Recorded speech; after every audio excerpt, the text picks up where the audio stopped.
Hello and welcome to this week's Australian Stock Market Report. Now this week we're going to look at fake news and why you should not believe everything you see online. We'll then get into the Australian stock market so I can share with you my thoughts, where it's heading, along with answering your questions and looking at stocks for you. Hello, I'm Dale Gillham, the Chief Analyst here at Wealth Within, and we're Australia's most trusted stock market educators. Before we move on, thank you for showing your support for the channel and hitting that subscribe button. Remember, as you subscribe, click the bell on the right of it so you keep up to date with our latest videos. Also, remember to tune into our live Australian stock market show every Tuesday, 7 to 8 p.m. Australian Eastern Time. Now, this is a show where you get to ask us, the stock market education and trading experts, to look at your favourite stocks and answer all of your most burning questions. Now, the term fake news became a mainstream term during the 2016 US election campaign, as false or heavily biased stories were distributed on hundreds of websites and across social media. Now, this issue has now become a global problem, as it challenges the way we share information and perceive the world around us. Only the other day, as I was preparing to write this report, I typed into Google the search term trending stock market news. And I was surprised to see a listing with the title Amazon releasing a new platform. Now, after clicking on the link, I was taken to a news website, or what looked and felt like a news website. The web page I landed on then led with the statement, Amazon launches their newest platform to help families become wealthier. They also showed photos of Jeff Bezos to make it look very authentic. Now, I started reading the article with interest until I got to the point where it stated that Amazon could transform anyone into a millionaire within 3 to 4 months. Now, as you can guess, at that point, my interest changed from one of being interested to one of being suspicious. Now, rather than being a service delivered by Amazon, it was a fake news site. It was really a fake news website with propaganda designed to mislead investors and promoting a questionable investment service. Now, late last year, there was also a questionable website using the reputation of Dick Smith to entice people to trade their hard-earned money in order to generate huge returns. Of course, again, it was fake news designed to take money from hardworking individuals. Now, whilst we are all responsible for the decisions we make, I have to question whether this type of marketing is fair, as I strongly doubt it is even legal. Yet, there it was on my PC screen. Whilst we are all familiar with the statement buyer beware, this can present challenges if a website looks credible and uses the credibility of a company or an individual to attract people to buy goods and services. Given the online censorship that has gone on over the past few years and all the talk about fake news, how this website was allowed to even be displayed on my PC screen is beyond me. That said, the fundamentals for every individual do not change. If something sounds too good to be true, it most probably is. In fact, I would suggest that if something sounds too good to be true, then just assume it's fake or at least dubious until you can confirm otherwise. Therefore, when it comes to the stock market, my advice is to always use credible, well-known news sites to get your information and always to check who you're dealing with. If a website is asking you to invest or subscribe to an investment product, always do your research to confirm if they are licensed in Australia, as the regulators will have little recourse in helping you if something does turn out to be fake news. Now let's get into the stock market now, what were the best and worst performing sectors last week. Now, communication services was the best performer, up 2.13%, followed by materials, that was up 1.54%, and consumer staples, that was down 0.25% for the week. The worst performing sectors, they included industrials, down 3.81%, followed by utilities, that was down 1.93%, and energy down 1.59%. The best performers in the ASX S&P Top 100 stocks included IAG, which was up 8.10%, with Macquarie Group up 7.26%. After releasing a good report during the current reporting season. ALS Limited was up 5%, with Aurora not far behind, up 4.85%. The worst performers last week, well, they included AMP, and that was down 16.19% after RE's management backed out of their $4.9 billion bid for the company.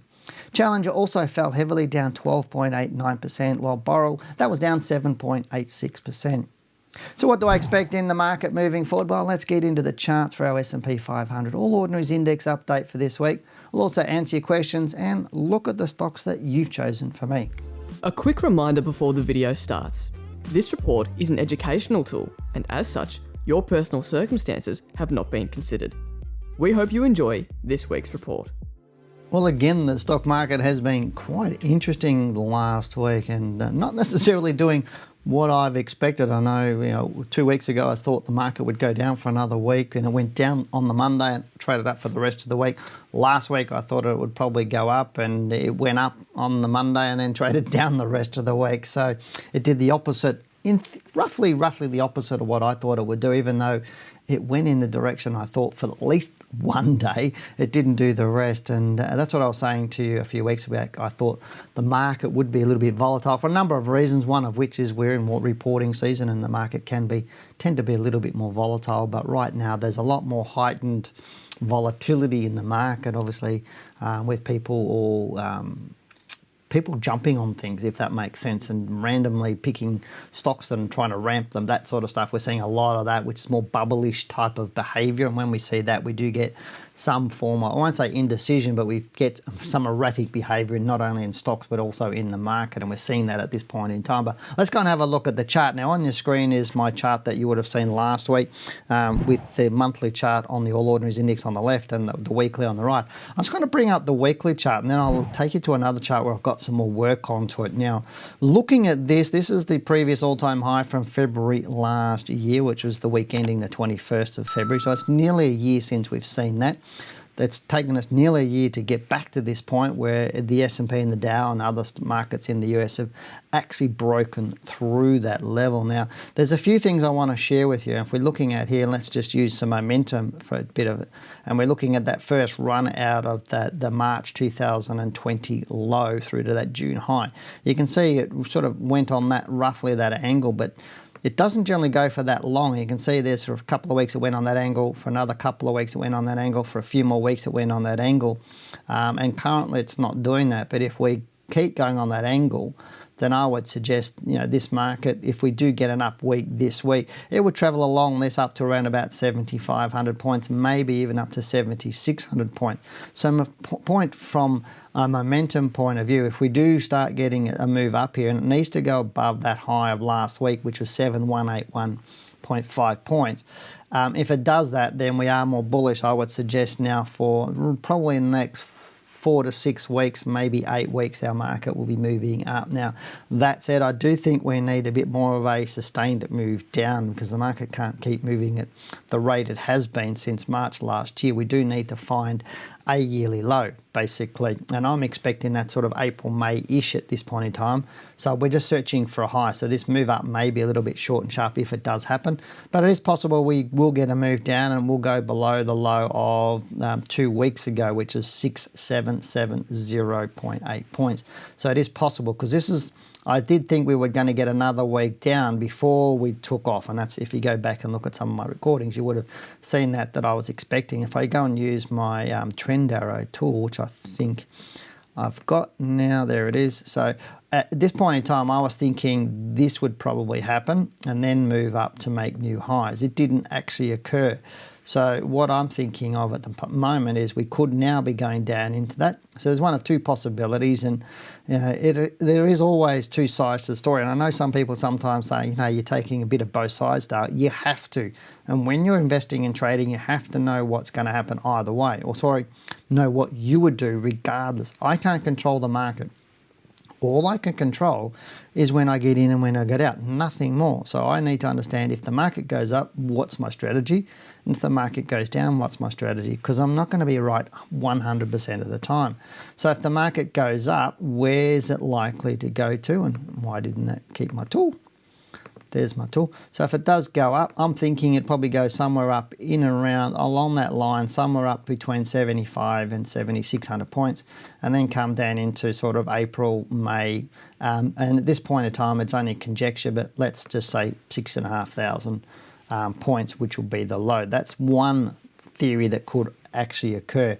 The other one could be, that we fall down right now, down into March, and have a lower low than what we saw through here, and then start to move up and do the opposite, and then move up from here into a bullish market and make new highs towards the second half here. That's it. That's either way it could happen, but I need to understand what is happening and what I would do. So if I was buying above, if we do trade above this level of 7181 during this week and it is moving up, I need to expect that whatever I'm buying would be a short-term trade possibly. If I'm buying medium to long-term, then I need to know whatever I'm buying may dip through into April, May, into that sort of area. So expect a bit of a dip, but if I've got a good stock that looks long-term bullish and the fundamentals are sound, then just expect it and just let it go. If you're somebody who trades short-term, this move could be short and sharp up here, so you could get some good money, but you'd know you need to exit reasonably quickly because it could turn against you, and your short-term trade may move into a loss quite quickly depending on where you enter. But it just, to me, it just, your probability starts to get lower and lower the more this rises at this point in time. I'm going to show you something a little bit, sort of explains a little bit, and there's some little bit of work that I put on here, and I won't explain it all, but I am, as I was expecting a low in this blue area, and there's still time, as you can see, there's time right out to March to have this low. So if we do come down into the low, that would what I would be expecting there. Now I am expecting the market to go up in this move. If it does move up this week, I expect it to go up through 7,400 points, possibly as high as 78, 7,900 points. But I'm expecting maybe 74 to 7,600 points will actually see this really end. And there's a whole lot of reasons why our market's found some resistance all around here and right now where it is, but I won't really go into that. But I'll go back into here and just share with you a couple of interesting things. If I take this off, you can see how our volatility in our market has actually slowed. If you're looking through here, back from the week ending the 11th of December, it closed at 6,886. There's not a lot of movement here. We're now at 7,081 was the close. So if I expand that up so you can see it, the market's pretty much traded really sideways. I've had a little bit of a breaking move, so the momentum really has slowed, but it hasn't really fallen away. And if I use my other little tool, if I put it on the right one, looking at even just going back here to the 15th of January, we can see the market's really only moved 1.5%, even though it's had some big moves between there and down in here. This is a significant move down and a significant move up in our marketplace. Again, it's just sharing with you how the market at the moment is not necessarily being normal, and I can say that with a bit of a tongue in my cheek. But it's looking for direction, and this could be spelling the market may fall away heavily into sort of March, April or May at this point in time. And again, I'll know that pretty soon. If we do break through this high this week of that 7181, I would suggest we'll go through that pretty quickly, the previous all-time high of 7289, and move up into that 74 to 7600 point range before we then move down. If it goes down this week, then expect it might go below, it's likely to go below the low of last week.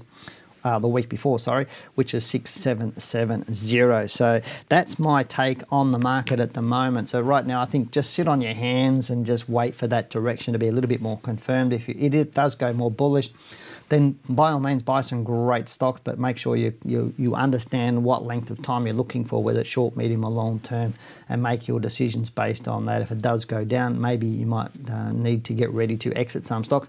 Just because it goes down is no reason to exit your stocks. Your stocks need to tell you they're going down and trigger exit strategies. I know some people just sell stocks because I've said, hey, look, the market's going down, so they just randomly just sell their stocks. Not a good strategy. You really do need to make sure that you use stop losses and proper exit strategies, not just get out or get in because somebody says to get out or the market's going up or down. The market is not a stock. And I'll say that, and I'll say it again and again and again. The market is not the stock. The market is a product of all of the stocks in the marketplace, the 500 stocks. So regardless of whether the market is going up or down, the stocks you hold may go up or down independently to the market. So for example, if I say the market's going up this week, I think it's really bullish, BHP might go down. Macquarie Bank may go down. It's going opposite to the market, or it may do that. Or if I say the market's going down, BHP and Macquarie may go up. So always look at the stocks, always take your signals from the stocks, never take your signals from the market, but just understand that when the market's rising, it's generally the biggest stocks in the market taking it up, and generally when it's falling, the bigger stocks are taking it down.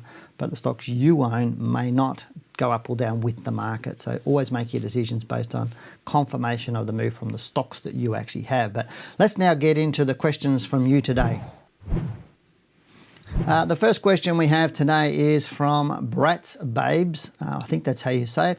What are your thoughts on gold, GOR and DEG? I'm holding these stocks for a while for me, but they seem to be going down on a daily basis. The interesting question now, but let's go and have a look at the charts and see what I mean. But gold, and like I was saying, is gold is the underlying product, not necessarily what the stock's going to do. So you might find these stocks may move on gold, on the gold price, or they may move on the US dollar price, or a combination of the two. So don't always assume if gold's going up that the stocks will be going up, and inversely the same thing. Always take your signals. But I'm not sure why you're in this stock, in Gold Road Resources, because it just looks like it's been going down, and you do need to have a stop loss in it, but it's probably just coming back to roughly an area. It's probably getting close to an area of support. If I look over here on the monthly chart, you can see here the longer term move on this stock is pretty easy to see.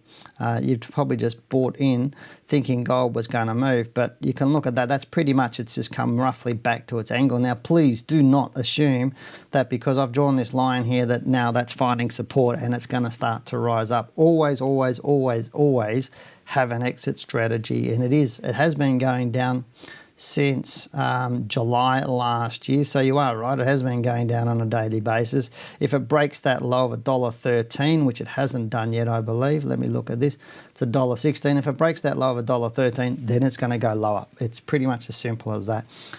So you need to set rules around your buying and selling for yourself. And again, you know, you probably heard me say this before, but nobody ever asks me questions or never worries about stocks going up, only when they're going down. And they're going down because they worry about them because they don't have rules around exiting. And so please, I would implore you just to buy my book, and it'll help you understand how to exit a stock. The other stock you mentioned is De Grey Mining, and it was the same thing. You're looking at that. All I can see is downward move. Now, you probably bought in somewhere up around here because you've seen it rise so strongly over a period of time from sort of 10 cents-ish down there in February last year. In 12 months, it's made this massive move. Now, hopefully you bought it somewhere down here and you're in massive profit at the moment, which would be great.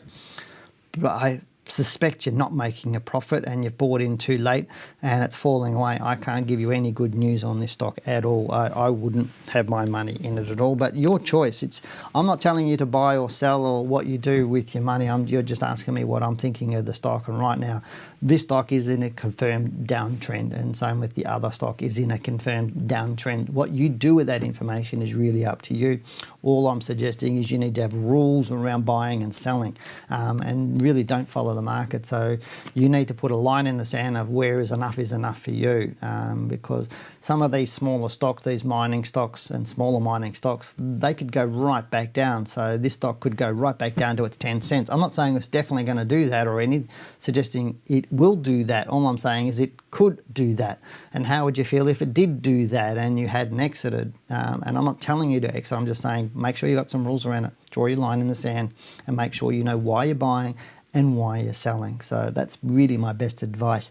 Now, the next question we have is from somebody called Edited. Great name. Hi, Dale. On social media, stock SLV has had a lot of hype. It's been trading sideways for a while, but last week had a spike, but no yield last year, and has a market cap of $265 million. Can you look at this one for me? I got in at 22 cents. Well, your first mistake, mate, is you looked at chat, social media.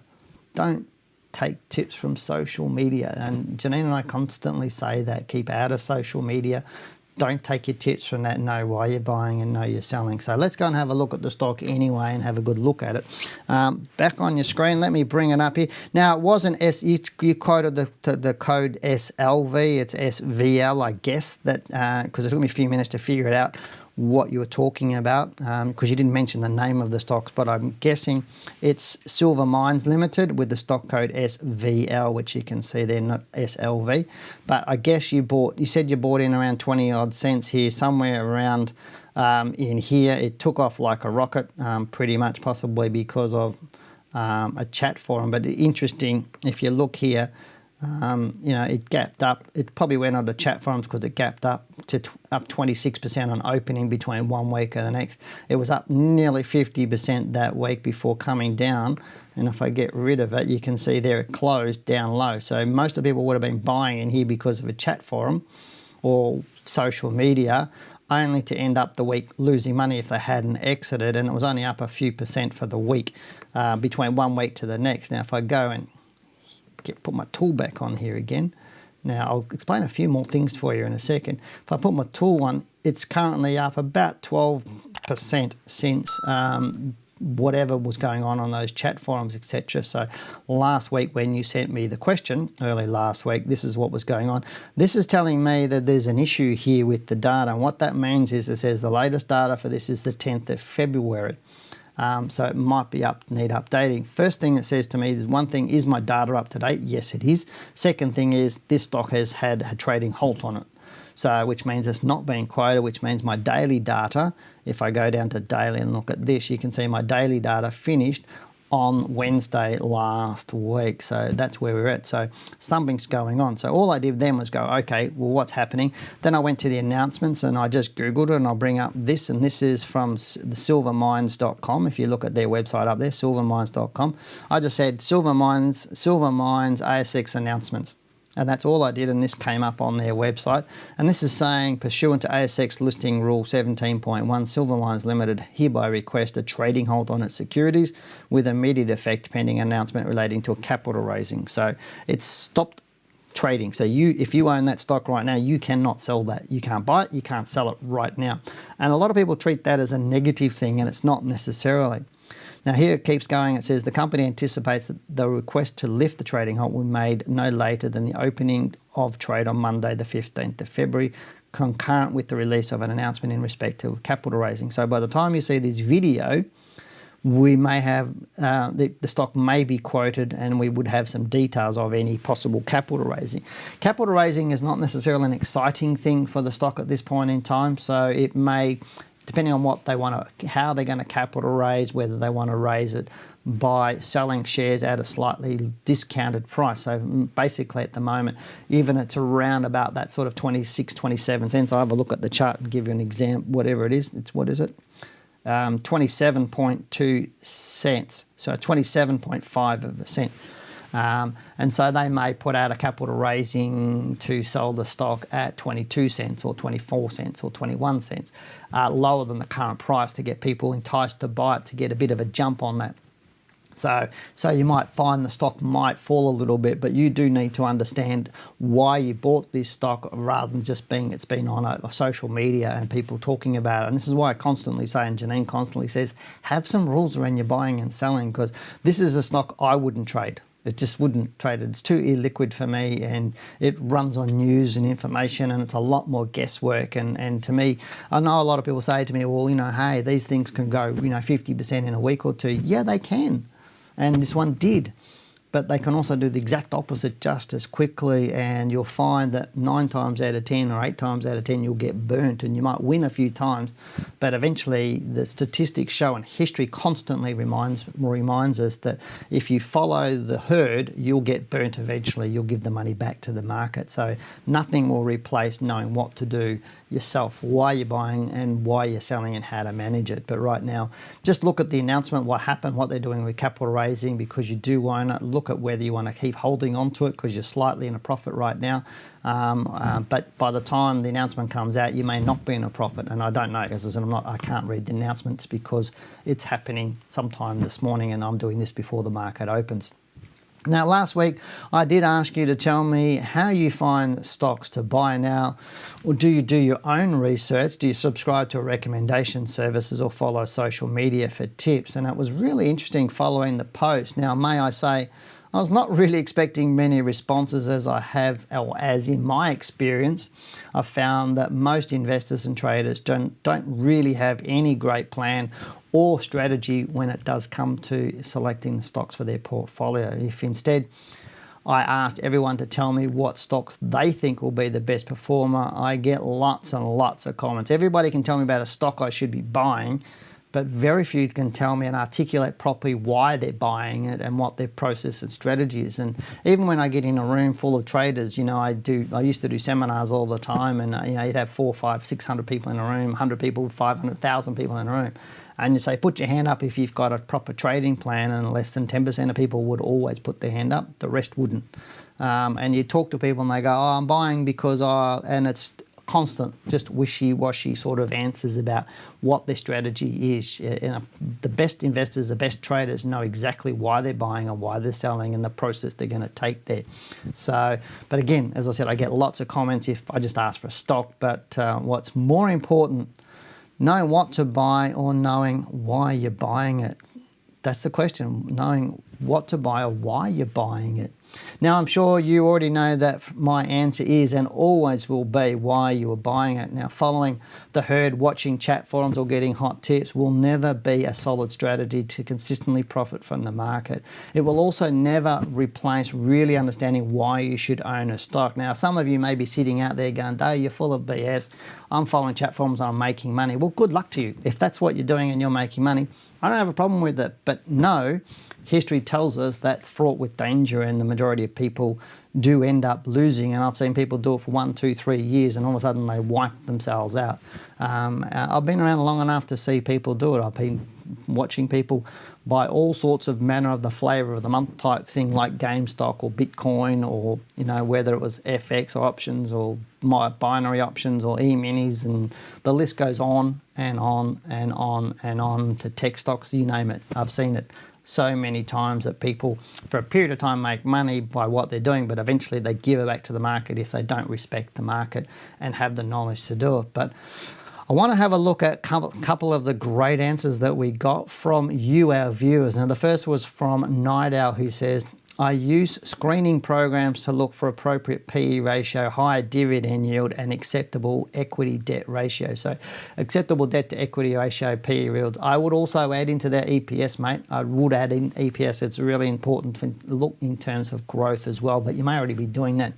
They go on to say, afterwards, the stock must start a new trend line as a condition for entry. So they've done the fundamental analysis, and then they've added it must be in an uptrend before I buy it. Love your rules, well done, and I think you'd be a much better investor and trader for that. The next one was from somebody called Simon, who said, hi Dale, research is done by annual reports over the last 3 years, if available, of ASX listed company I'm investing in. So he goes and gets their annual reports. Real easy to do. Just go and look at, if you want to go BHP, go to the ASX website, look for announcements, look for their annual reports for the last 3 years. It'll be there. No problems at all. Sometimes you can go to the company's website like I did. I showed you there for that silver company. You can go to their website and see their annual reports. Now, he also goes on to say this includes certain ratios of probability, access, efficiency, capital structures, and also market performances. So that could be certain metrics like the previous person, like PE ratios, dividend yields, debt to equity, all those sorts of things. He doesn't particularly articulate it, but he says he does it. Now, within this, I also include buyers versus sellers, trends of certain sectors, thus including performances of the sector itself. I also take a percentages of the profits and run scalping while in reinvesting back into my long-term holds if able to. So he's got a strategy there. Whether I use that strategy or not, and whether lots of people use it or not is not relevant. If a strategy is worked out and it works for them, then that's perfect if it's working for you. But you need to make sure it's articulated and documented and it works and tested. He also goes on to say, so I try and get the market to work for me while I work for it. Although I'm only new to investing on the ASX, I take my time with very small trades, but I would like to be able to understand technical analysis via your course. Can somebody please contact myself? Well, he says, I enjoy your show both Mondays and Tuesdays, get a lot out of them, but practice makes perfect. If you want somebody to catch up with you and talk to you about what we do in our courses, please just go to our website, wealthwithin.com.au, down and request to download the course handbook, or give the ladies a call in the office on Melbourne 92909999. They'll be able to put you through to somebody. I don't know who you are, and we can't contact you, and we don't contact people through Facebook either. if you want to find out the information, as I said, just come to our website and request it. But please do that. But thank you very much, and thank you for sharing. Even as a beginner, you're actually taking a process, which means you're going to be taking or going to the market with a lot more, how do I say it, rational thinking, but also much more purpose, which means you'll get better results. So, and I congratulate you on what you've done, even as a beginner.